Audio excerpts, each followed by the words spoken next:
Baik, kami dari kelompok 4 ingin mempresentasikan makalah kami dengan judul Kondisi Penegakan Hukum di Indonesia. Sebelum kita mulai pada materinya, kita perkenalan dulu. Yang pertama saya, Ridwan Agung Maulana dengan NIM C43122001. Saya Muhammad Agus Ulil Albab dengan NIM C4312220009. Perkenalkan, nama saya Deva Cahya Putra Pratama dengan NIM C4312220036. Saya Safwan Maulana Misbah dengan NIM C4312220042. Saya Rahmadinda Wahyu Gizela dengan NIM C4312220032. Nama saya Wari Hadita Kurniawan dengan NIM C43122023. Baik, kita masuk ke dalam bab pertama, yaitu pengertian penegakan hukum.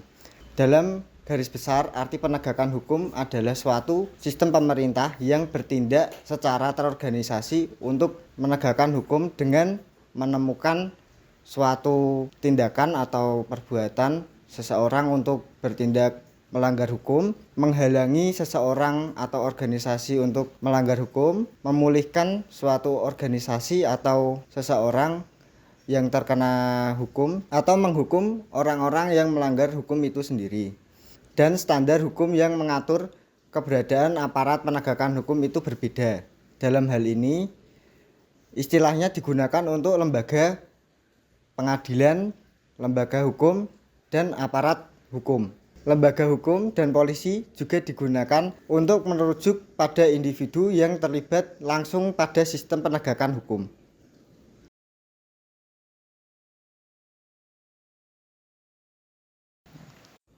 Oke, yang kedua yaitu masuk ke materi faktor-faktor yang mempengaruhi penegakan hukum.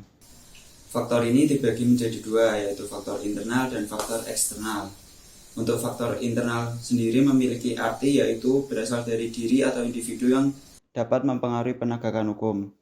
Contohnya yaitu struktur hukum, substansi hukum, dan kultur hukum. Yang kedua yaitu faktor eksternal. Bisa diartikan yaitu faktor yang muncul dari luar individu, yaitu meliputi undang-undang, aparat penegakan hukum, sarana dan fasilitas yang mendukung penegakan hukum, masyarakat, dan kebudayaan maupun luar negara. Yang pertama yaitu faktor internal yang mempengaruhi penegakan hukum. 1. Struktur hukum. Struktur hukum berkaitan dengan kelembagaan institusi pelaksanaan hukum. Kewenangan lembaga dan personil atau aparat penegakan hukum dapat dikatakan menghambat jika kurangnya keefektifan hukum dalam menjalankan tugasnya dan terjadi tumpang tindih kewenangan di antara lembaga penegak hukum. Yang kedua, substansi hukum berkaitan dengan isi peraturan perundang-undang, yaitu ketentuan-ketentuan yang mengatur kehidupan masyarakat. Dan yang ketiga, kultur hukum. Ini berkaitan dengan nilai-nilai dan norma yang berlaku di masyarakat yang berkaitan dengan hukum. Faktor ini dapat menghambat jika masyarakat menganggap remeh hukum dan memiliki sikap intoleran. Faktor eksternal yang mempengaruhi penegakan hukum ada 3, yaitu faktor sosial. Faktor ini dapat mempengaruhi penegakan hukum secara langsung dan tidak langsung. Faktor-faktor sosial tersebut dapat berasal dari masyarakat, seperti tidak kesadaran hukum, nilai-nilai hukum, dan budaya hukum. Kedua, faktor ekonomi. Lingkungan ekonomi yang tidak merata dalam suatu negara dapat menghambat penegakan hukum. Bisa ditinjau dengan kesenjangan ekonomi yang tinggi, serta tingkat kesejahteraan masyarakat yang rendah. Ketiga, faktor budaya. Lingkungan budaya yang tidak mendukung penegakan hukum ditandai dengan adanya nilai-nilai hukum yang lemah, serta pemahaman hukum yang sempit di masyarakat.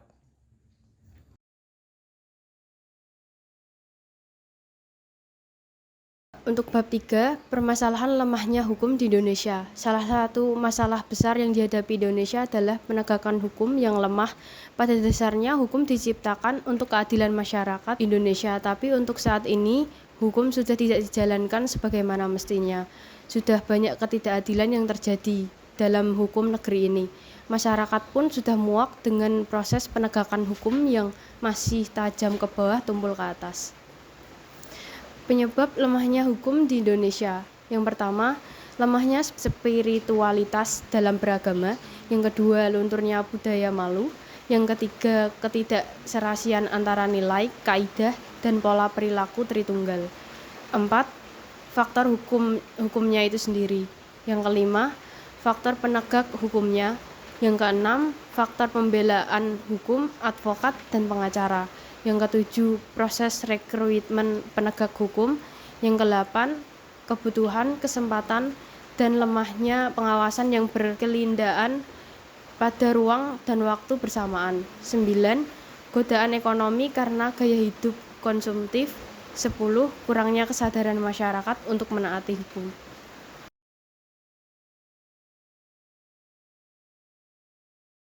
Selanjutnya, untuk poin keempat, yaitu akibat lemahnya hukum di Indonesia. Korupsi menimbulkan dampak yang merugikan di berbagai sektor, mengakibatkan ketidaksetaraan, penghambatan pembangunan, pelanggaran hak asasi manusia, dan ketidakpercayaan masyarakat kepada pemerintah. Dengan menyebabkan pertumbuhan ekonomi yang tidak berkelanjutan dan meningkatkan resiko investasi, korupsi merugikan secara keseluruhan. Upaya melakukan pemberantasan korupsi bukanlah hal yang mudah. Operasi tangkap tangan atau yang sering disebut OTT sering sekali dilakukan oleh KPK. Tuntutan dan keputusan yang dijatuhkan oleh penegakan hukum juga sudah cukup keras. Namun, korupsi masih tetap saja dilakukan dan masih marak oknum-oknum yang melakukan korupsi. Hambatan dalam pemberantasan korupsi yaitu dapat didisklasifikasikan menjadi 3 hal. Yang pertama, hambatan struktural. Hambatan struktural merujuk pada ketidaksempurnaan atau kelemahan dalam sistem dan struktural pemerintah yang dapat memfasilitasi atau kemungkinan terjadi tindak pidana korupsi.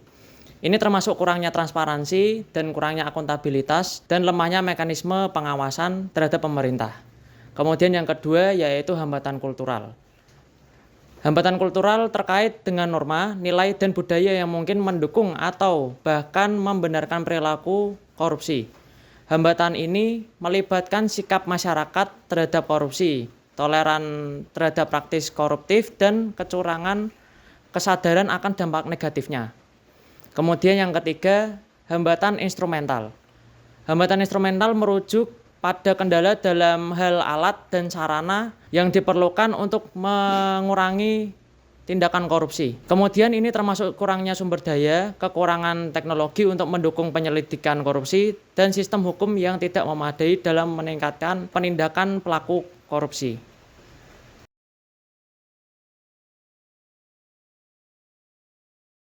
Di sini saya akan menyimpulkan hasil dari presentasi kelompok kami.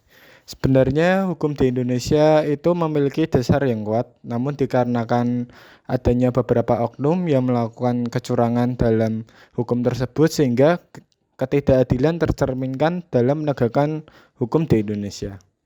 Hukum di Indonesia seharusnya dievaluasi lagi dan juga perlu dilakukan pembentukan tim atau badan yang mengawasi jalannya hukum tersebut, terdiri dari orang-orang yang memiliki idealis tinggi dalam menjunjung penegakan hukum tersebut. Dan juga harus diberikan perlindungan untuk menjamin keselamatan mereka sehingga tidak akan terjadi hal-hal yang tidak diinginkan seperti yang terjadi pada Ketua KPK Novel Baswedan. Terima kasih. Sekian dari kelompok kami, lebih kurangnya kami minta maaf. Assalamualaikum warahmatullahi wabarakatuh.